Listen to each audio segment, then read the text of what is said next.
Cowboys star receiver CeeDee Lamb is looking for redemption on Thursday night against the Giants. This after having a poor performance and a bad attitude in Sunday's loss to Baltimore.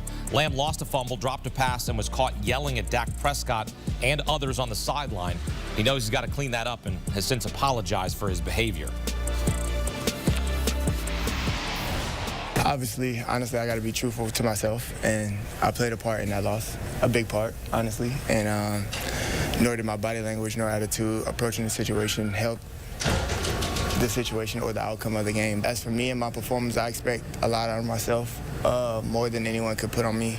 And quite honestly, I felt myself, and obviously I felt the team just as far as producing and being that game-breaker player for the team, and obviously the guy that they can lean on. And yeah, I kind of let the game get to my head a little bit, but in the same sense, I knew what I can do. I knew what I bring to the table, and I know what I can do on that field. So with that being said, going forward, there shall be a difference. So CeeDee Lamb says he's sorry. Welcoming CBS Sports HQ NFL analyst Tyler Sullivan, John Breech. He knows he's sorry. He's got to be better. And so the Cowboys. The quickest cure, as you guys know, is winning, but the Cowboys haven't done that. They've lost 2 straight with their defense getting shredded. Tyler, how would you describe the state of the Cowboys, and would you say Thursday's game is a must-win for Dallas?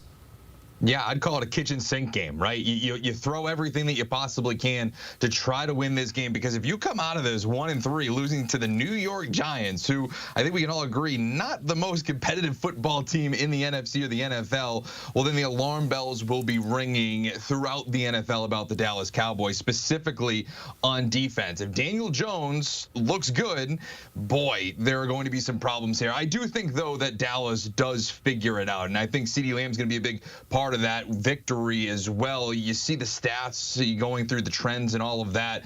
This dude just shreds the New York Giants. He averages 90 yards a game, and he shreds pretty much everybody. But he is a special talent, and the lights get bright against the New York Giants. He seems to go off. The same thing can be said for Dak Prescott as well. But I'm expecting a big game for CeeDee Lamb here. 4 touchdowns in the last 8 games against the New York Giants. I expect similar results on Thursday night.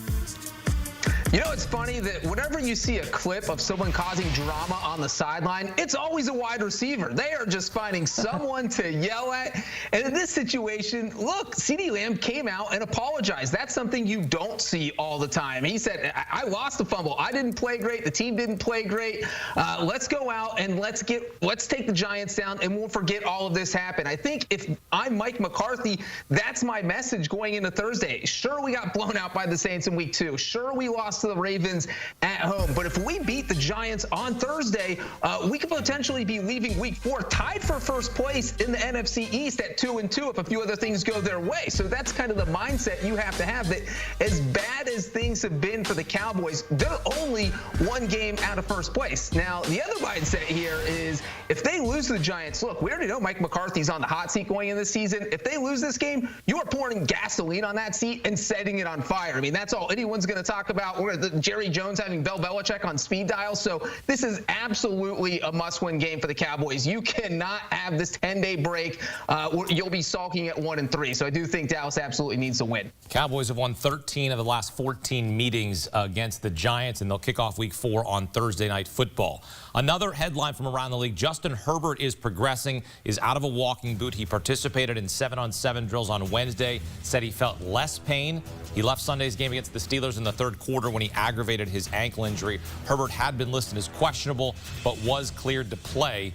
Chargers could be without 5 key players on Sunday: Justin Herbert, Joe Alt, Rashawn Slater, and Joey Bosa. And LA goes on the bye week next week, which they had this week for their sake. Derwin James also out, suspended 1 game for the illegal hits.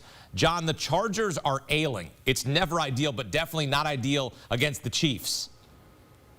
Yeah, this is a rough situation the Chargers have here. And to me, it feels like lose-lose whether you start Herbert or keep him on the bench. Because if you start him, he could very well aggravate that ankle injury again. We saw him do that against the Steelers. That's what he's dealing with right now. And if he aggravates it, maybe you lose him for a few weeks, and then all of a sudden your season's going down the toilet. So I think you have to take that into account when you're considering what you're going to do with Justin Herbert. But then the flip side is, if you start your backup quarterback, if you start Taylor Heineke and you are playing playing the reigning Super Bowl champs who are 3-0, you don't have a great chance to win. And as you mentioned, Akeem, they're missing their starting tackles on Sunday. So not only would Justin Herbert potentially be playing on one leg, but he doesn't have his two best tackles out there. So it's going to be an interesting situation. The good news for the Chargers is that this team runs, and I think that's what we're going to see him do on Sunday. But I think beating the Chiefs is going to be a tough ask with or without Herbert on the field, just based on all these injuries they're dealing with and the Derwin James suspension. Yeah, I would agree with Breech. It's going to be a tough sledding for the Chargers, no matter who starts at quarterback for this team. I mean, you look at that list, and it's a who's who of who could not be playing in this game potentially. And if I am Coach Harbaugh, I do kind of take a big picture view of my team at the moment. Yes, of course, you'd like to, put it to your division rival and kind of stamp your claim to say, hey, I'm the new coach in this division, and we're not going to be afraid of you. But you also have to play the long game, right? And as you mentioned, they could be out there starting tackles. As much as we're going to focus on Justin Herbert, kind of part of that equation is that they could be out Joe Alt and they could be out Rashawn Slater. Even if Justin Herbert's ready to go, I almost feel a little weary about throwing him out there. We saw in that game against Pittsburgh, against a defense that loves to attack the quarterback, that opens the door for aggravating the injury. And who knows what that next aggravation could lead to. And when you're facing a team led by the defense by Steve Spagnuolo that blitzes at the 5th highest rate over the last 2 seasons in the NFL, it's just a little dicey here, especially with the Week 5 bye. It's tough to kind of put the white flag up and say, hey, listen, we're not going to start our franchise quarterback in this game, but it might help you in the long run. Hey, Harbaugh, what we're saying here is sit Justin Herbert, let him have a couple weeks off, because there's a guy named Steve Spagnuolo that likes to bring the wood. All right, appreciate it. In Kansas City, on the other side of the matchup, the Chiefs activated running back Kareem Hunt on Wednesday. This after spending a week on the practice squad. The Chiefs released Hunt in 2018 when video surfaced of him kicking and shoving a woman in the hallway of a Cleveland hotel. Hunt got a second chance with the Browns and is now back with the Chiefs. Head coach Andy Reid said Hunt will play on Sunday against LA, and Hunt hoping to make the most of his opportunity. It's been a long time coming. I can't wait to put on the red again and, go out there with these guys and put it all on the line for them. And I envision going out there and, whatever I'm asked to do, just do it at the highest level and, help find a way to, keep this winning going on around here. Kareem, are you the same player you were when you were here the last time around? Are you capable of still doing the same things you did for the Chiefs back then? Yeah, I believe I'm very capable of that still. And I'm excited to go, help shock the world and show them I still got it. All right, back here with Tyler and John with Isaiah Pacheco out. The Chiefs leaned on rookie Carson Steele and veteran Samaje Perine in their win over the Falcons, now adding Kareem Hunt to the backfield. Tyler, what does the addition of Kareem Hunt mean for KC? Is it mean if I say not much? I really don't think that this is going to be too much, because we're looking at this as Kareem Hunt of old when we last saw him with the Kansas City Chiefs, but ultimately this is a very different player. Over the last 2 seasons, he's averaged 3.4 yards per carry, 3.8 yards per touch. It's a totally different situation. It almost feels like when there's that guy that signs in fantasy and you all rush to the waiver wire to go sign him, but ultimately he's not the same guy, and you started him for no reason in your flex, and you got 0 points and you lose. I don't think that this is going to be the second coming of Kareem Hunt from what we saw him in Kansas City before. It's just going to be a running back by committee. Yeah, you know what? I'll take the flip side, Tyler. I don't think that Kareem Hunt is going to go out and lead the NFL in rushing like he did during his rookie year. But look, he knows Andy Reid's offense. And when you look at what the Chiefs' options are running the ball right now, Carson Steele's their leading rusher, an undrafted free agent, but he doesn't even have 100 yards on the season.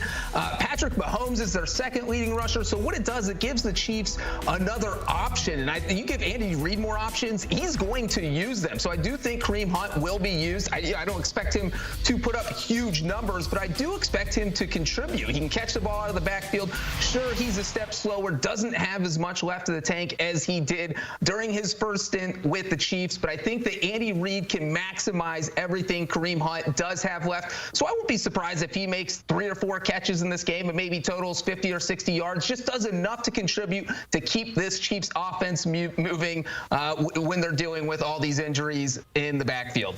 John, Tyler, thanks. Chiefs Chargers highlight the slate of games on CBS this Sunday. That game set for 4:25 Eastern time. In the 1 p.m. window, we've got the 3-0 Vikings visiting the Packers in an NFC North battle. Jordan Love trending towards making his return. You can also watch the action streaming live on Paramount+.